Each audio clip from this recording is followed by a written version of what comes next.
காலையில் கொஞ்சம் சீக்கிரமாகவே இருந்தேன். என்னன்னு தெரியல, சரியாக தூக்கம் வரல, சாப்பிடவும் முடியல. கொஞ்ச நேரம் அப்படியே படுத்துட்டே இருந்தேன். டைமும் அப்படியே போயிட்டே இருந்தது. 10 மணி கிட்ட ஆயிடுச்சு. எனக்கு சரியாக தூக்கமும் வரல. சரி, ஓகே, கொஞ்ச நேரம் யூடியூப்பில் ஸ்பெண்ட் பண்ணுவோன்னு சொல்லிட்டு யூடியூப் பார்த்துட்டு இருந்தேன். அதுவும் செட் ஆகலை.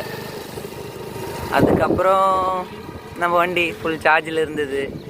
சரி, எடுத்துகிட்டு எங்காச்சும் அப்படியே ஜாலியாக ஒரு ட்ரிப்பு போயிட்டு வந்துடுவோம் அப்படின்னு சொல்லிட்டு கிளம்பிட்டேன். இப்போது 98% சார்ஜ் இருக்குது. நம்ம ரொம்ப ஸ்பீடாலாம் போகல, ஒரு 20க்குள்ளே தான் போயிட்டுருக்கோம். எது வரைக்கும் போதோ அது வரைக்கும் அப்படியே போயிட்டு வருவோம். கொஞ்சம் மைண்ட் ரிலாக்ஸாக. என்ன பண்ணுறதுன்னு ஒன்றுமே புரியாமல் போவோம் அப்படின்னு சொல்லிட்டு கிளம்பிட்டேன். உருகி உருகி